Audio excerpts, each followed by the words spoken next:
You're listening to Curiosity Invited with David Bryan here on LA Talk Radio.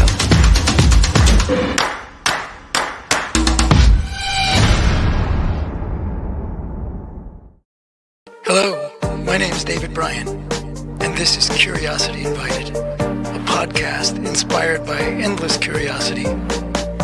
Tune in for an open-minded conversation about interesting and important things. Hello, and welcome to Curiosity Invited. My name is David Bryan, and today I have the great pleasure of speaking with two individuals. Dr. Peter Schnall, an MD by training, also has a master's in public health. He is the founder of the Center for Social Epidemiology and its director and a primary researcher. And the other is Dr. Marnie Dobson,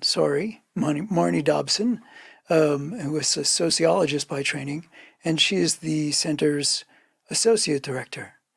In particular, we'll be speaking about the center's Healthy Work campaign. You'll hear more about that in a minute. Marnie is the director of that campaign, and Dr. Schnall, Peter, is the associate director. Marnie has been studying social epidemiology for over 17 years. Peter has been studying social epidemiology, its relationship with well-being and health and poor health for 40 plus years. It's an interesting conversation, and I hope you stick around for it. Do me a favor, and one of you, give us a quick and dirty, what is epidemiology, what is social epidemiology, and say something about the Center for Social Epidemiology before we go on to the Healthy Work campaign itself. Well, I'll let Marnie talk about the social part of social epidemiology. Fair enough. And I will talk about the epidemiology part of it, which is basically a science, a set of hypotheses, insights, and technology that allows researchers to take groups of people and measure qualities of the person and then connect them to various outcomes that are of interest. So epidemiologists are professional people who conduct research on populations in which exposures, qualities of the person, or in aspects of the environment are studied and looked at in relationship to various outcomes. So in our work, where we look at psychosocial stressors, we measure qualities of work, say demands or work hours, or even qualities of the individual, their gender or race or social class. And then we attempt to relate those to specific outcomes. And when you say specific outcomes, it's related to well-being, yes? Health and well-being?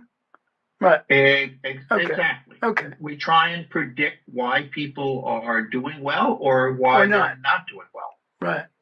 And what about that social part? Epidemiology, obviously, as Peter said, is the scientific study of epidemics. We have a lot of chronic disease epidemics in our society now, and heart disease is, of course, the number one leading cause of death in the United States. But the social epidemiologists, really want to understand the social causes of these epidemics. So, what do we mean by social causes?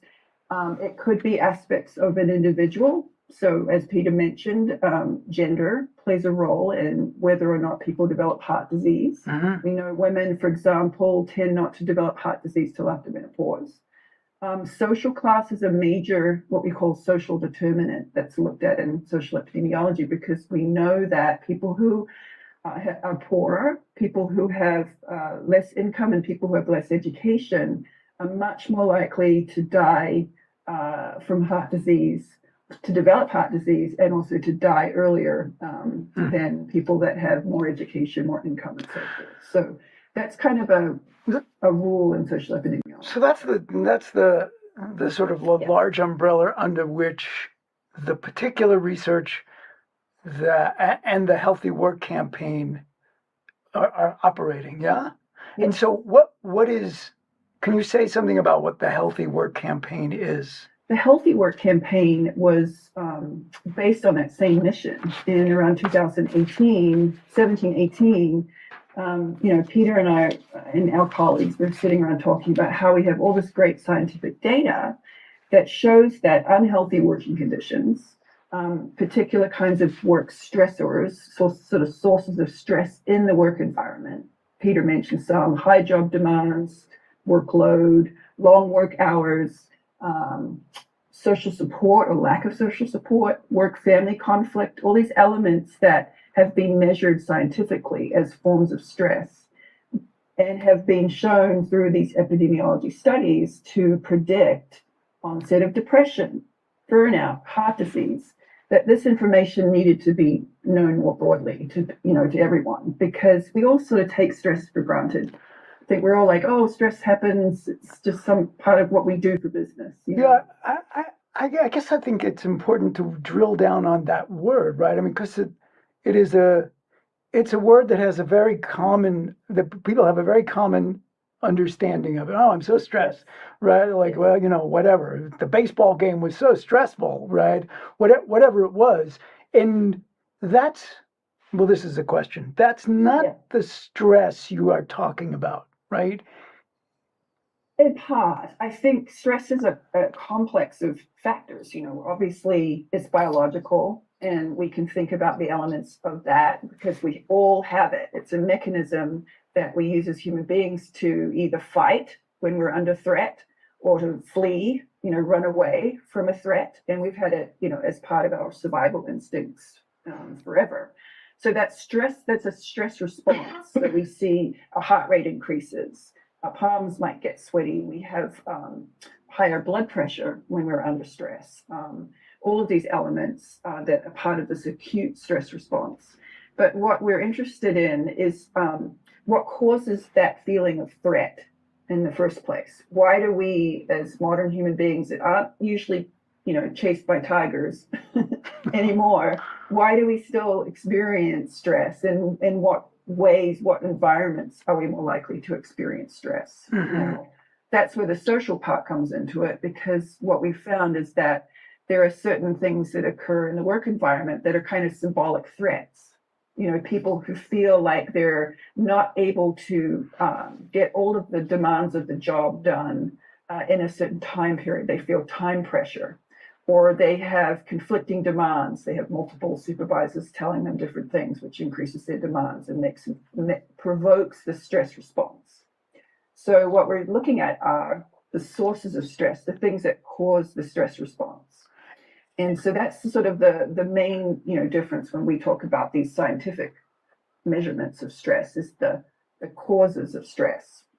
Okay. Let me jump in, David, just to amplify one thing that Marty said, because that was a very nice summary.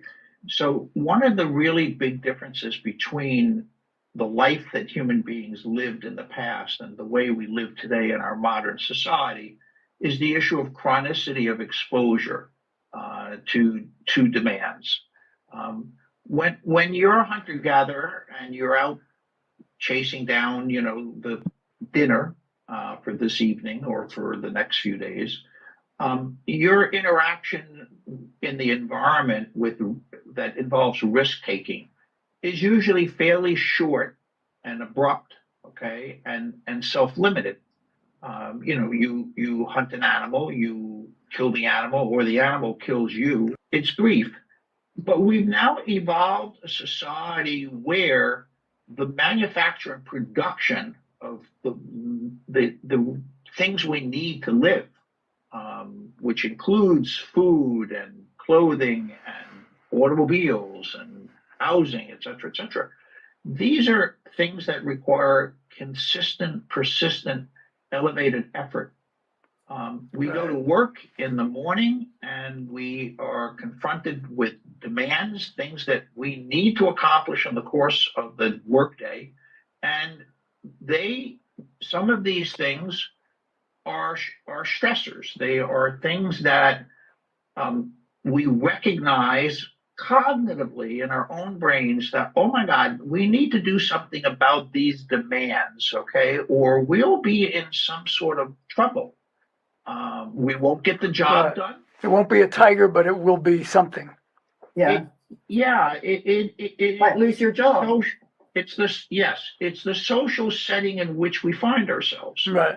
And Marnie's right.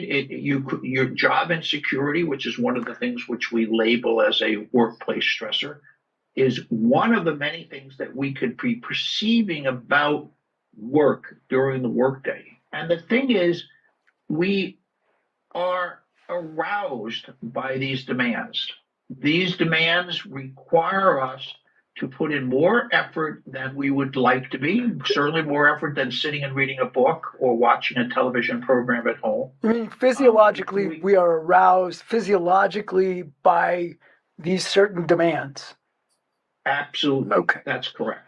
Now, how do scientists like us, epidemiologists, or other people who study the physiology of human functioning, how do we know that something's going on here, then other than just, oh, gee, I got to get my work done, so okay, I'll just take care of it?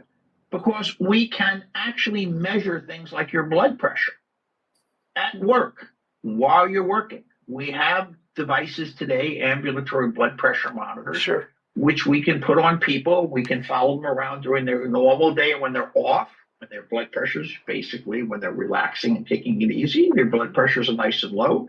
But when they go to work, okay, their blood pressures go up.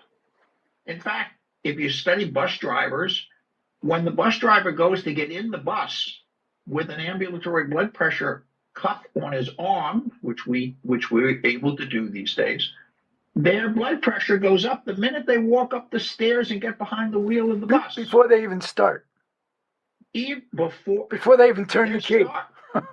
Before they turn the key, they're cognitively getting themselves ready for the challenges, okay, that the job presents. And they know what these challenges are. When I was in Colombia doing some consulting work, they have a training program where they put you behind this series of screens with a whole setup for driving a bus. The chair moves, okay, the screens move, you turn the wheel and you step on the gas pedal and you shift gears. Okay, so my blood pressure went up, okay, before I even started driving the bus. When I killed my first pedestrian, okay, and they said, okay, that's it, you can't drive this bus anymore. Okay. Killing pedestrians is not allowed, even when you're behind the wheel of an automated make-believe bus. Yeah. Make-believe bus. Okay. So my point here about chronicity is that it consistently results in arousal. The arousal, though, is not something we're consciously aware of most of the time. Now, that doesn't mean we won't become aware of it if it goes on severely and for long enough. Okay. Right. But we go through the workday. We're tired at the end of the workday. Our blood pressure has gone up. Our heart rates have gone up. Okay. And stayed there. And stayed there for longer than they would be if it was tiger related. Mm-hmm. And interestingly enough, many of these effects carry over to your non-work environment. Uh-huh. Okay. You bring them home. You are angry or upset, and you may not be consciously aware of it. You fight with your wife, right. Work, family imbalance. And then we don't sleep well at night. Right. It interferes with our sleep. Right. It interrupts our sleep. It shortens our sleep schedule. And many of our jobs don't allow us to sleep 8 hours anyhow. So, okay. So one of the things spinning around and certainly in my mind, and I hope that all of the thousands of people watching this, and theirs as well, people are different. So not everybody responds to anything in exactly the same way as somebody else. Well, some people, but so then it's conceivable that one person in the virtual or real bus, right? I mean, has a different approach, and right, they're stressed, their heart rate's up, their blood pressure's up, they're like, I hate this freaking job, whatever. And another person is another day at the bus, another day at the bus, and they're greeting the people and they feel very differently about it. So why is this not a conversation about, why is this a conversation about work stressors and not worker temperament or coping skills or coping skills or appropriate jobs for people with different temperaments? Maybe they're stressed and they don't know it, but maybe so how do you sort through, how do you unpack the temperament question? Peter, you want to start Marnie? with that one? Go ahead, go for it, Marnie. Well, Peter has some good evidence, of the role of personality in terms of job strain and blood pressure. But, in general, I think this is an excellent question. And this is part of, sort of the theory and the testing and the science that's been going on for decades is, of course, there's one theory called person environment fit, which is this idea that we need to fit people to their work environments, and that if there's a better fit, there'll be less stress, basically. And of course, this theory is about coping and resilience. You hear that a lot these days. Sure. I think, obviously individual variability plays a role, and to the extent to which people experience stress, and also the long-term effect of that stress. There's a lot of different buffers to stress. Obviously, if you have, and this is a classic one in our field, if you have more job control, meaning that you have somewhat of a say over your demands and the pace of those demands, if you have somewhat of a say over how your workplace is run, or some autonomy about deciding how you do your job in general, that is actually a protective factor against stress. So people in certain occupations, probably with a lot higher job control, you could think about the CEO, you could think about some top executives, you could think about, to some extent, teachers who have some control in the classroom, although that's changed over the years. Job control itself, if we can improve everyone's job control, within a certain range of occupations, then we're going to have people that people are going to experience less stress. So that varies by occupation, of course. So we do see much higher stress levels among people in low wage work, where there is, greater job insecurity, where there is lower wages, and there is, there's a room there for folks to really have a difficult financial, strain in life if they lose their jobs. Yeah. So that's some elements of it. Yeah. In terms of resilience, and this idea that we can train people to have more resilience, we're not against that idea. I think having people that know how to deal with stress symptoms. We hear about mindfulness, we hear about meditation, we hear about stress management. I think these are valuable things that can help people. But again, when you have a job that's highly stressful, like bus driving or working on an assembly line, even if you and many of these folks don't have access to resilience training and mindfulness, even if you could practice those things in order to decrease the symptoms of stress, you're still being exposed to oftentimes long work hours, a lot of strain on your time, available to take breaks, for example. Sure. Some folks don't get to take breaks. So yeah, the lack of control piece is really key there. It is. And I think it plays a bigger role than sort of natural variation in human abilities to cope, because some jobs will take their toll, potentially, no matter how resilient you are or how much mindfulness you practice. And does work stress sort of cluster in various professions? I mean, we've been talking about bus driving. So is it the case? I mean, it's, you probably don't have enough samples of wealthy bus drivers versus bus drivers who are working for the paycheck or wealthy assembly line, right? So, Yeah. So it likely this is me guessing. You guys know it clusters.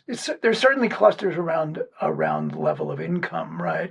But are there also professions that so where work stress is hard to avoid? Some occupations, okay, are worse than others. And this is not to say that there's any occupation which is ideal and there's no stressors, unless I think you're self-employed and you're wealthy and you do whatever you want. That may be wealthy. An occupation. Yeah. But threat avoid vigilance refers to those jobs and occupations where there is a perception, okay, on the part of the worker, okay, that there are threats, okay, and that they must be vigilant to avoid catastrophe and consequences.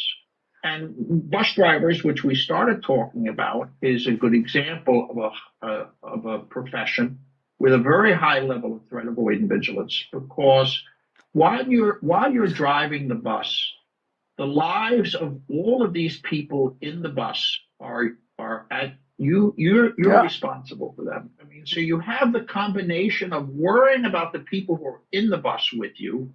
You can't hit the brake, for example, when you're driving a bus the way the circumstances might demand, because there are people who are standing or sitting who will be flying around the bus and will be injured.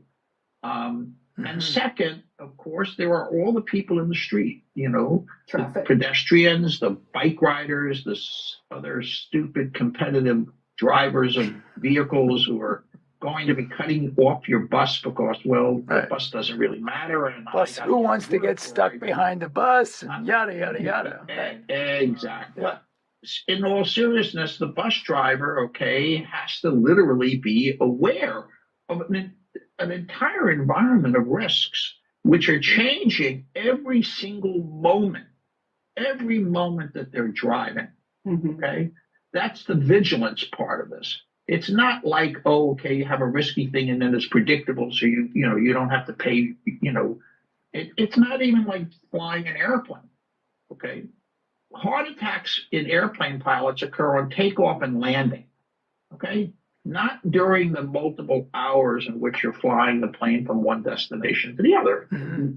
Landing and taking off are highly risky activities. They very high levels of threat, and that's why we have 2 and 3 pilots on airplanes. Bus drivers, you would think, would have more than one bus driver, because they have catastrophic health consequences all the time when they're driving a bus. But it's too expensive to put 2 bus drivers into a bus. But essentially, the bus driving experience is a continuous threat avoidance vigilance situation with elevated blood pressure, and all of these spillover effects to the rest of their life. So there are these health consequences, which you could talk about, but it also strikes me that health consequences have all sorts of effects on productivity, right? I mean, we know that sociologically over the years, right? I mean, it's like people get sick and so they don't come into work, and you have you have to pay somebody else overtime, or you got to fire that person and you have to retrain somebody, and that's expensive, and blah, blah, blah, blah, blah. I'm anticipating the answer to this question, but the way I want to ask it is, so there must be people banging down your doors, ringing your phone off the hook, asking for help, organizing help in how can I organize the work environment such that, it's a money saver. Talk some about the work. Or maybe it's the wrong question, but the Healthy Work campaign is both a research project, but it's also, I imagine that there's a service that one could provide for both for individuals and for organizations. An educational program, David. A program intended to educate workers about what workers and organizations, no? or no? Yeah. Yes. Yeah. But what is invisible to even the people who are working in these jobs? I mean, it's an incredible problem to educate our society to what work is doing to people in our modern society when the workers themselves, okay, who are experiencing these stressors are unaware of the fact that they are being damaged by this, okay? Um, there's a reason why they call high blood pressure the silent killer. Sure. People work for years on a job. Their blood pressures, we have epidemiologic studies. We see that the overall population blood pressure goes up roughly 1 millimeter per year that you work in the workplace. You enter the workplace at 120 over 80 at the age of 20, and you leave the workplace at 60 at roughly 140 over 90. So that's been explained by medical science. Oh, this is aging. The problem with that conclusion is it's not true. There are many groups within American society whose blood pressures don't go up inevitably with age, whose blood pressures are pretty much the same at the age of 60 or 80 as they were when they were 20 or 30. And non industrial cultures all over the world don't show increases of blood pressure with age. Agricultural workers, swing slash burn ergonomic workers, they are all groups of people whose blood pressures basically stay pretty much steady their whole lives. As those lives become more and more incorporated into the modern capitalist economic system, they start to show increases of blood pressure. So there are no more or very few hunter-gatherers left in the world, and there are very few agricultural communities that are untouched by capitalism. And as those groups are merged into the larger economic system of worldwide capitalism, they all show increases in their blood pressure. If there is evidence that that's true, right, then I mean, what is the end game for the Healthy Work campaign or the Center for Social Epidemiology? Is it? Well, I would say, we have our goals, and ultimately we are looking at a system that tends to exploit people and create more stress than the body can cope with, and that evolves into these chronic disease patterns. So it also creates poor mental health. So the idea is that, as we see these epidemics, mental health problems, depression, more cardiovascular disease, more hypertension around the world now, we have to consider, what are some ways of preventing that increase in hypertension and cardiovascular disease? How do we try to prevent ill health? One of the ways we believe is through adjusting and considering stress in the workplace. We do know that there are other factors that contribute. We know that poverty, we know that crime and living in unsafe neighborhoods where it's difficult to get proper nutrition and exercise and so forth contribute to these outcomes, these health outcomes. But we also know that there are elements in the work environment that we've just talked about that cause stress, which causes these physiological changes in the body over time. So the Healthy Work campaign is trying to educate people this is a reality. And like you were saying before, if we just ignore it, these processes are going to continue, and they're going to continue to make people unhealthy, oftentimes unhealthy at retirement, because that's when these problems show up. That's another story. But what we're trying to do is say, hey, this is an area we spend the majority of our waking hours in at work, and this might be a site at which we can start to try to improve working conditions across the board in these stressful workplaces, as well as other workplaces where there isn't threat avoidant vigilance. There's still stressful elements of work that can be changed. And so part of the Healthy Work campaign's goal is to offer ways of understanding what is it, how much stress do we actually have in our organization? What is the stress? And then we work with them to say, look, let's set some priorities, because you can't change everything about work. We're not going to eliminate capitalism as a form of, as a dominant form in our economy. Sure. But what we can do is work closely with working people, with their organizations, to try to make changes in the organization of work to try to reduce stress and therefore, improve health outcomes in the long run. And is productivity, as you said. Sorry, go ahead, Peter. You were about to say something. No, I think we have to take this a little bit further, okay? And in this regard, the people who are benefiting from capitalism, okay, they're not acting out of malice, okay, against working people. They have a business model, a economic system which generates wealth, which they are very proud of and which they think is beneficial. The difficulty is that our explanations of why people get sick, okay, have a blinder over the explanations. Over that, yeah. Our medical profession believes, okay, follows the individualist model of modern society. People are responsible for their own welfare. They benefit from working hard, from making good use of what resources they have, and they oftentimes get sick because they don't take proper care of themselves.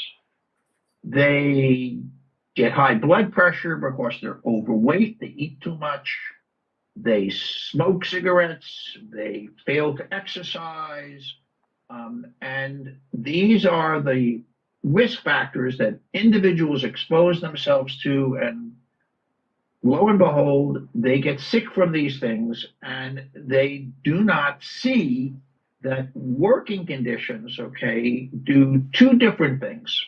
One is that they arouse people and elevate their people's blood pressures.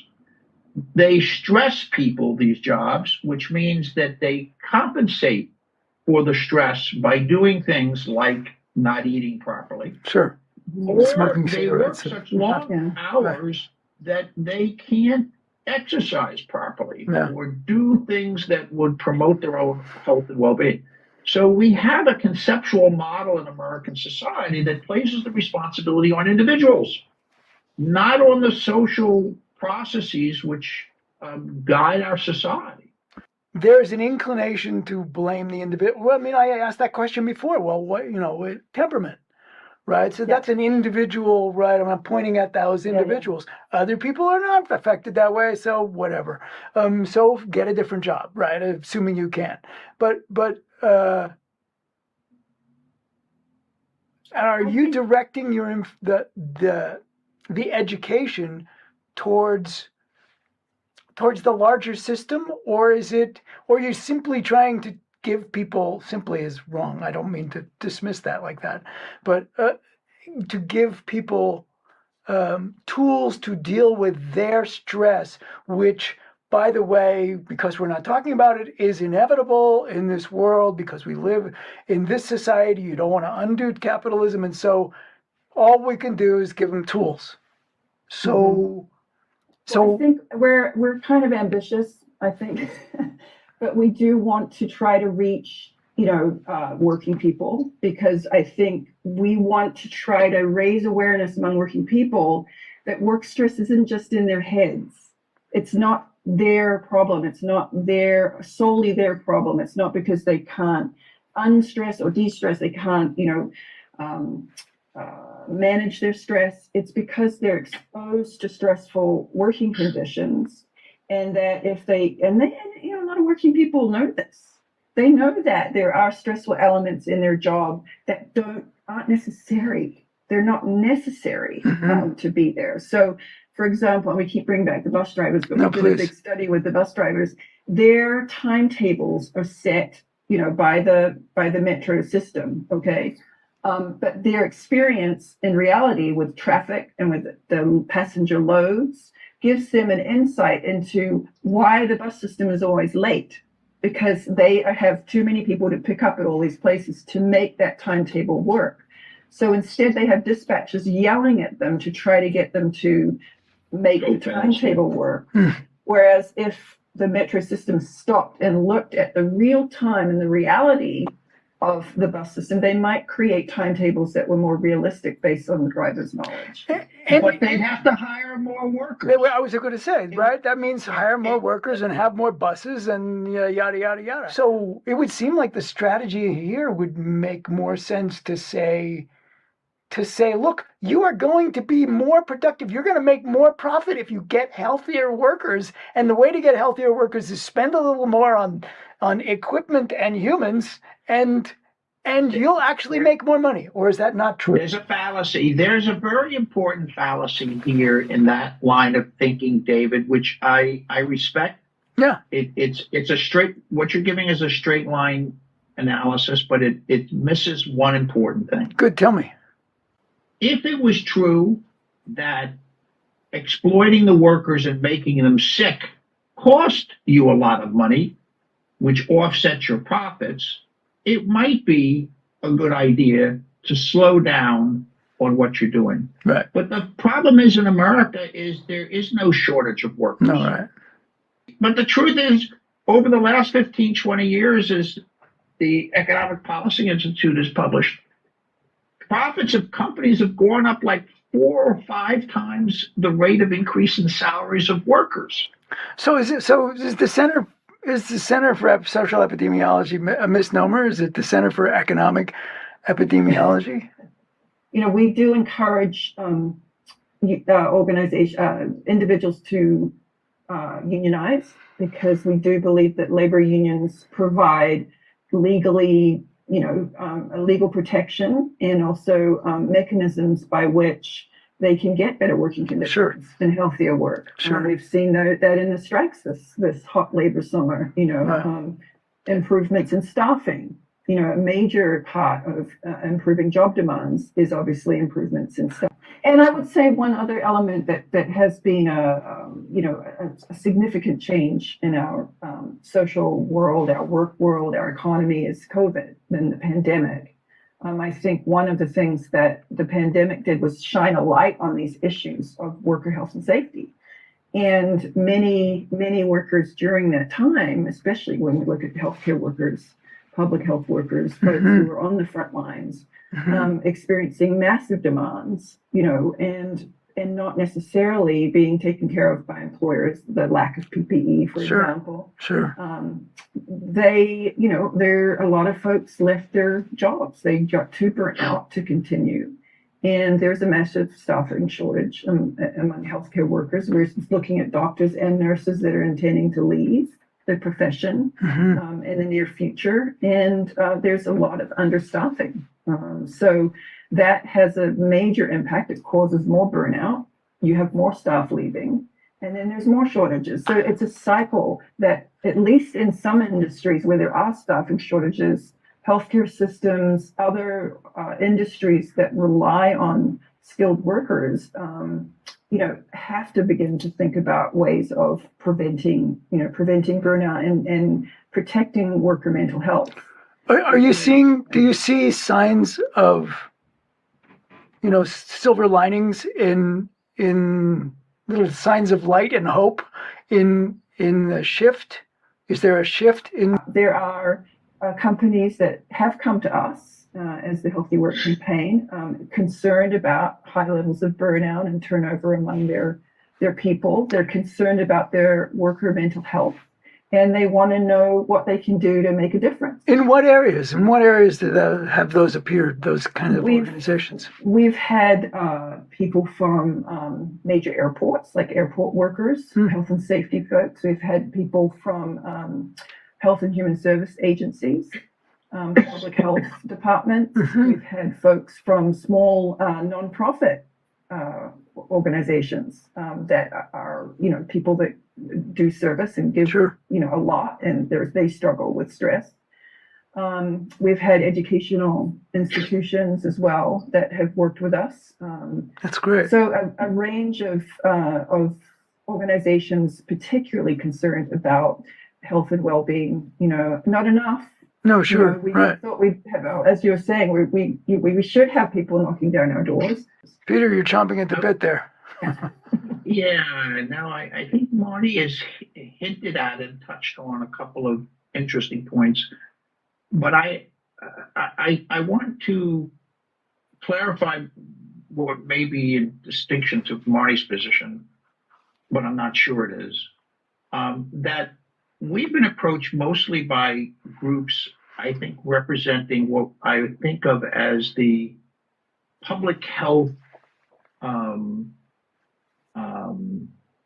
civil servant part of the workforce. Okay. We have not yet gotten a request from a large company that represents what I think of as the kind of main body of political and social and economic power in this country, like Apple or Right. or Yahoo or any of hundreds, literally, of companies. And I would say that those companies yet don't really share our concern about what's happening at work in terms of the consequences to workers. I think that they believe that the workers are there to work, okay, and if they can't work, they should work someplace else. Right. And not that they, the company themselves, are making it difficult for workers to carry out their jobs by unreasonable demands. Mm-hmm. And I think there is an exploitation of working people, more so in the United States perhaps than some other capitalist countries, okay, that reflects basically a sense that there is an unlimited amount of replaceable workforce, and that this complements an idea which I'm afraid I really believe is even more serious, that there's an unlimited amount of replaceable nature Sure. that can be exploited and made use of. Yeah. And there is an ideological connection between these things, okay?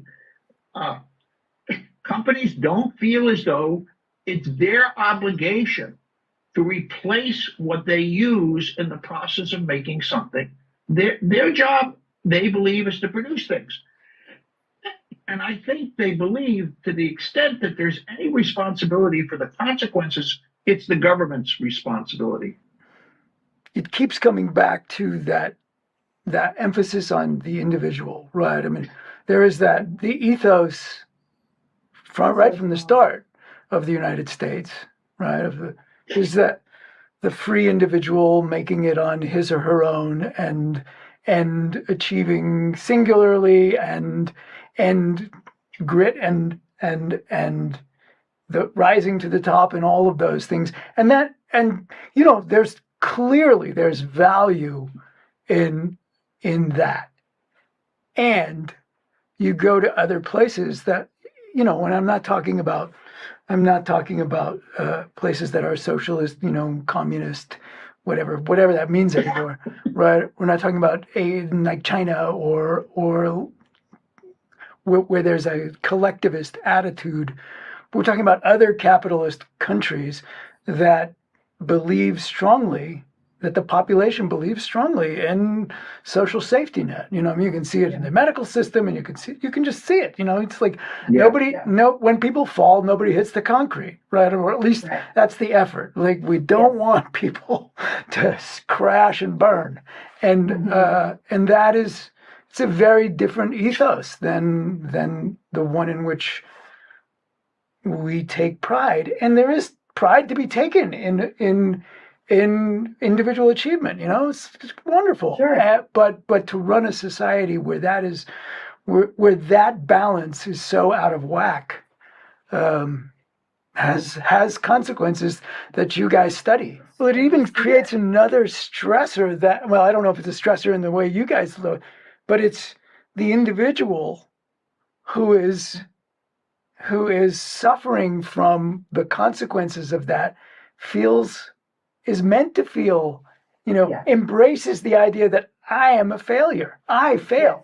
I should be Exactly. able to overcome this. Yes, This is somehow my fault. it becomes this, sort of self-fulfilling prophecy. So Yeah. that if a person doesn't, make it to university or doesn't get that job, Right. then it's their fault. It's not that there are, substantial obstacles to hiring, people of color, for example, in the movie industry, which is predominantly white, it has been for decades. Right. So kind of bringing around those issues of, racial bias and institutional racism allows us to really kind of think about how we need individuals to understand that, it's not all their fault, that there are elements there that cause obstacles. And, we also hold up individuals as these token examples of how everyone can do this. Sure. And we don't always have that in Right. place. One of the issues I talk about with equity at work is when we talk about gender and work and family, because the more demands, the more we have this individual notion of you have to work hard and achieve everything in order to be a successful individual. Where does that leave people who want families? Or people who need to take care of their children or take care of their elderly parents. Sure. Whenever we step outside to care, we are not pursuing our individual potential in the workplace. And oftentimes people having to make just choices about that because the demands at work are so enormous that couples sometimes can't imagine how they would have a family, both of them working on those levels of demand. So one person tends to stay home or make compromises to their employment opportunities to care for family, children, and so on. And that's usually women. Yeah, sure. And Absolutely. so we see more women out of the workforce. Obviously, that's changing. Now we have women, working and raising children. So I'm being sensitive to time because when we probably, but both for us and for you, I mean, we can do this again. There's clearly there's more to it. And but in the meantime, do you have a last word? Do you have a golden? Is there a silver bullet that it's like?